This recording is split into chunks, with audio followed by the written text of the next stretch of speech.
Welcome back, Gears, to another class guide for Gears 5.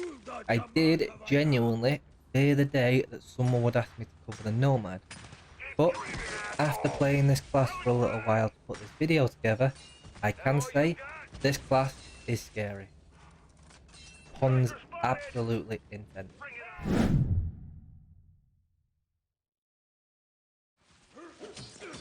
Before we really get into this, just know that this guide will cover everything there is to know about this class.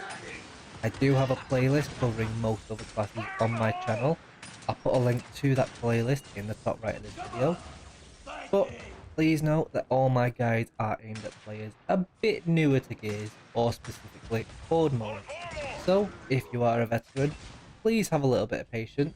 Now, let's get into the Nomad. This class is described as a sniper in game, and the class does excel at using precision weapons. You get good damage buffs with these as the Nomad, but you do also have a lot of extra survivability available. You will start out every match with a Marker, Gnasher and Bolt-Up. I mentioned that precision weapons are a good option for this class, so a long shot or M-Bar would also be good here, though you do get more benefits using a Marker. You aren't stuck to just using these though. I did start using the Lancer, Retro Lancer and Gnasher in some games as well, depending on my skill card set. Find the playstyle that suits you. It's more fun than going for what someone on the internet says is the best and only way to play. I'm scared to reveal the next part of the Nomad kit. Okay, this class's ultimate ability is called Fear. That wasn't that bad. This ability is quite simple. It will scare anything around you, causing them to retreat, but I use that word loosely, as the enemies seem to run in about just any direction. It will not affect bosses, but does affect mini-bosses, specifically Wardens, Stumps, Guardians, and Sentinels. Weirdly, this does not seem to work on Lambent enemies either. I'm not sure whether this is intentional or a bug, but just so you are aware. Fear doesn't cause any damage to enemies, but they also cannot attack for the duration of the fear.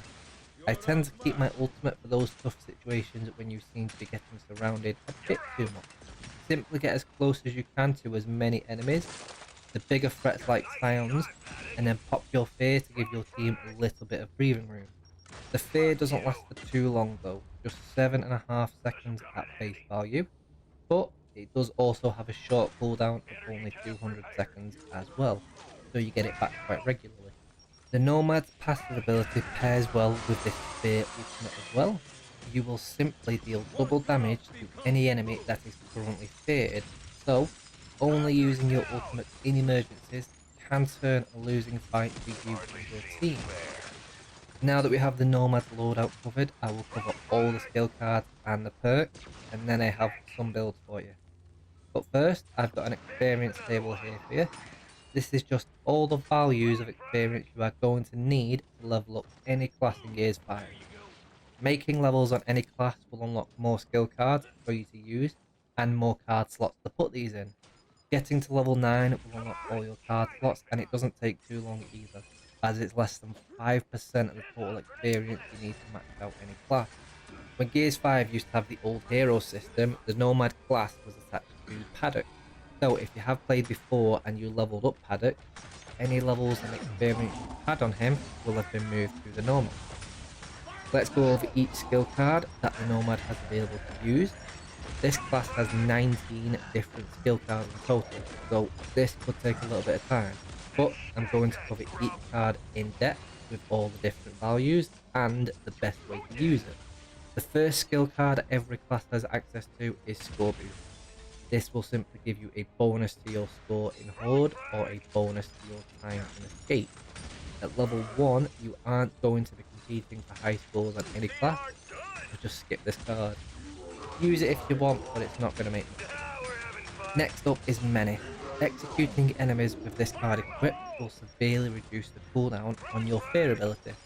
This is better than Score Boost for now, and it does provide you with something at least, so use it for now. At level 3, you will unlock your second card slot and the Precision Resistance card. This will just make you slightly tankier against enemies using long shots, M-bars and markers. This also slightly reduces the damage from torque bows as well, specifically when the bolt hits you. The explosive damage will be unaffected though. Terror is up next. This will extend the duration of your fear ability, doubling its duration at rank. I would personally take this over precision resistance. When you unlock your third card slot at level 5, you will also unlock Rain Down. The Coalition had a great chance to call this one Make It Rain, but opportunity missed. Anyway, this will give you a slight damage buff when you are shooting at targets that are at least 1 meter below you. There's quite a few places that this is good on, but specifically Blood Drive and Gridlock. Get up high if you can on whichever map you are on and target anything below you to make the most out of it. The next card to unlock is Fearsome Aura, which will increase the radius of your fear ability. The base radius of fear is about 10 meters, it's hard to judge, so the extra radius on this is nice. You'll be able to fear a lot more enemies with any single use, definitely worth using for now. Hitting level 7 will unlock your 4th card slot and the Nomad Armor skill card. This will provide the same amount of damage resistance as precision resistance did from earlier. However, this will resist any damage from within 15 meters instead. If you happen to have both damage resistance cards equipped, you will only take 46% damage from precision weapons within 15 meters as they stack multiplicatively. But you actually unlock a second skill card at level 7, Nasher Proficiency. This is a damage buff for the Nasher shotgun, which is odd considering the Nomad is described as a sniper class. Regardless, the extra damage with this is nice, not too overpowered, but great if you want to get up close and personal. The next skill card to unlock is Fate. When you execute an enemy with this card equipped, if there are any other enemies within 10 meters of your execution, you will cause them to run away in fear. Enemies feared using this method will still take extra damage from your passive, but the card does not benefit from the extra duration or radius from Terror or Fearsome Aura. You can think of it as kind of a mini fear, not quite the same as your ultimate, but there is no cooldown with it.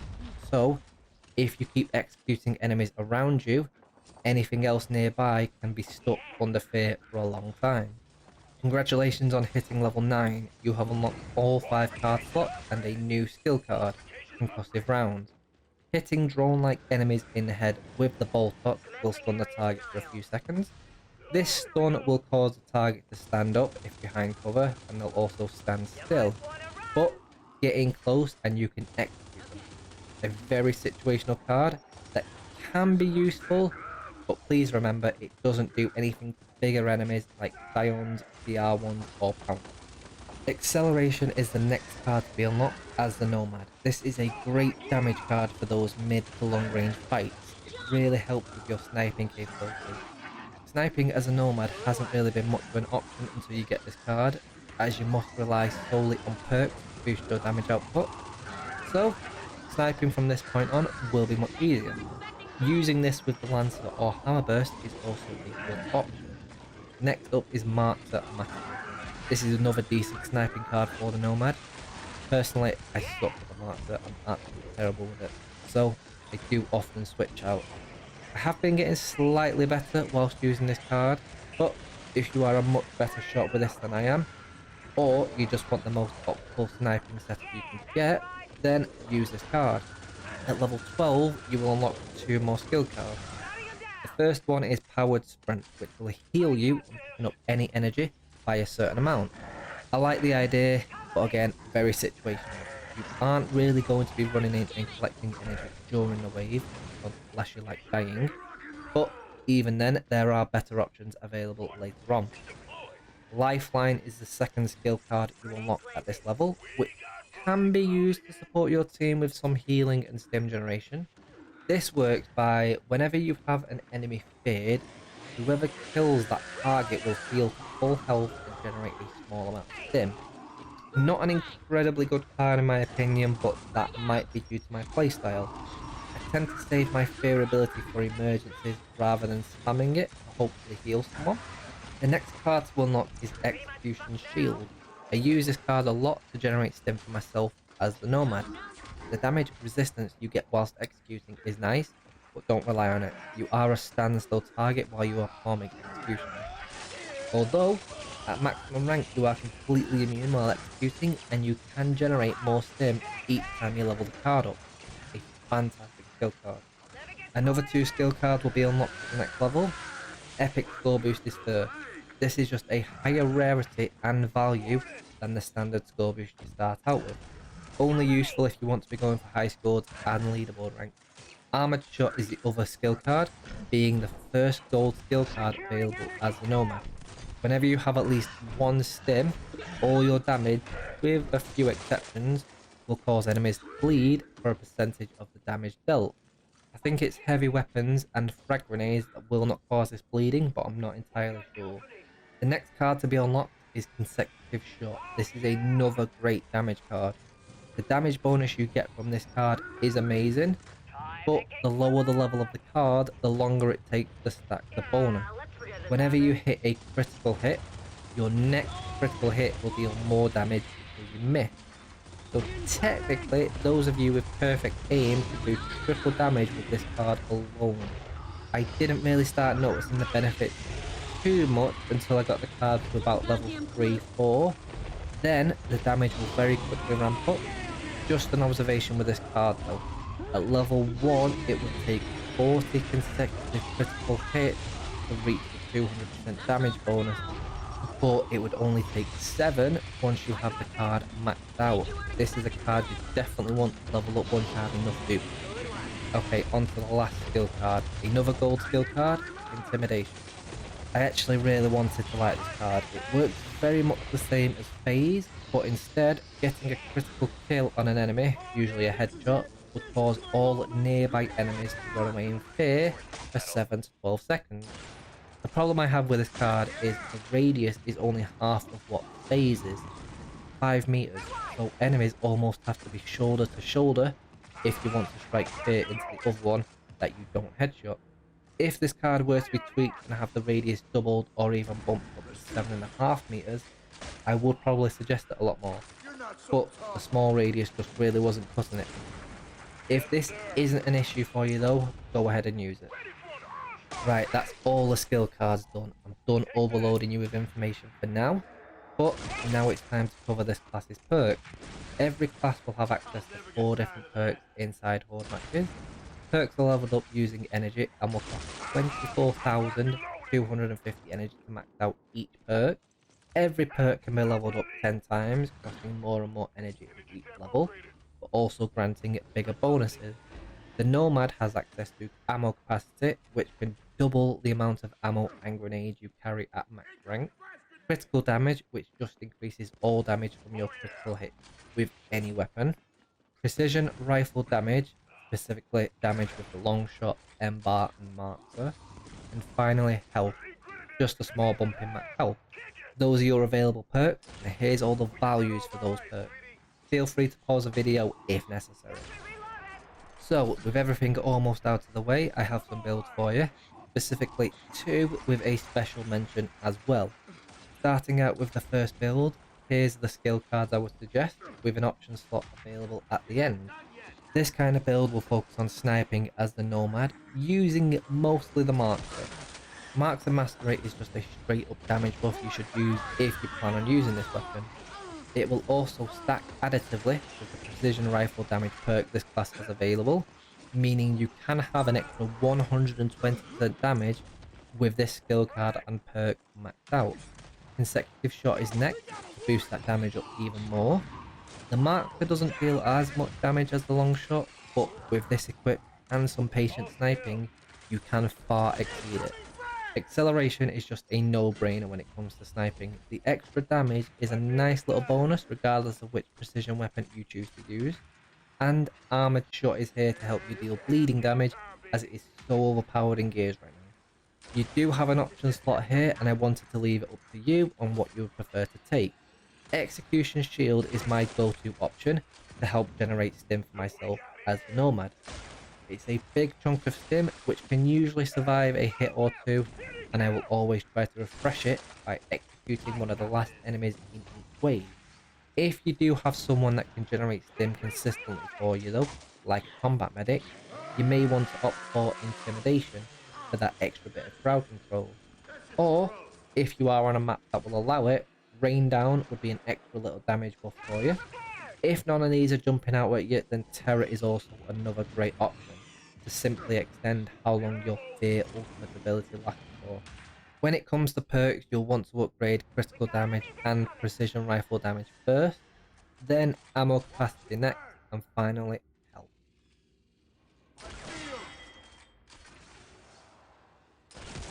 Time for the second build. Here is the card setup I would suggest for you, which will be the complete opposite from sniping, instead getting in close and personal and causing as much fear as you can. Execution Shield is here to generate stim once again, whilst you are getting in close, and pairing it with Phase will strike fear in any nearby enemies whilst making use of the damage resistance. Nasher Proficiency is just a nice bump in damage whilst you are getting in close. If something big like a Scion or Warden is getting a little bit too close though, pop your fear ability onto them and make the use of your passive to quickly take them out. This is where Menace comes in. If you are going to be consistently using your ultimate, you also want to get it back as quickly as you can. So Menace will pair well with Execution Shield and Phase to give you a ton of ultimate cooldown. You do have an option slot available with a few good options. Armored Shot can be used once again to deal some extra bleeding damage. Concussive rounds are another good option to easily set up drones to be executed. Nomad armor is another good option if you feel like you need the extra damage resistance whilst up close. However, this card is basically negligible once you start going to insane or higher. Terror will once again be a good choice to keep enemies feared for as long as you can. Your perk order for this class would be max health, then ammo capacity, and then critical damage third. Precision rifle damage can be ignored if you aren't going to be using any precision weapons at all. This kind of setup really benefits from a Nasher as well as something like a Lancer or Retro Lancer to get those easy executions. I told you I had a special mention as well. Take this card setup here, it would focus heavily around trying to make the most from the double damage from your passive by causing it as much fear as possible. Don't do this. You give up so much damage and you rarely get to fear anything. I did try this and I really didn't like it. I just don't want anyone to make the same stupid mistake that I did. Specialise in either close quarters or long distance and you will get much more out of this class. Best classes to pair the Nomad with would be the Veteran for that free aimbot, and the Combat Medic, as they can normally generate a whole bunch of stim for you, keeping you topped up. Jack's passive is also a really good pairing for the extra damage it provides, and a Tactician is not a bad option simply for the ammo regen they provide with their ultimate. Or you can just get an Engineer to build your weapons locker, as you don't regenerate any ammo at all as the Nomad. Before we finish today's video off, I've covered everything there is to this class except one thing. If you level the Nomad all the way up to level 20, you will unlock the Heroic Venom weapon skin for the Mark II rifle. I'm going to demo it on screen for you now.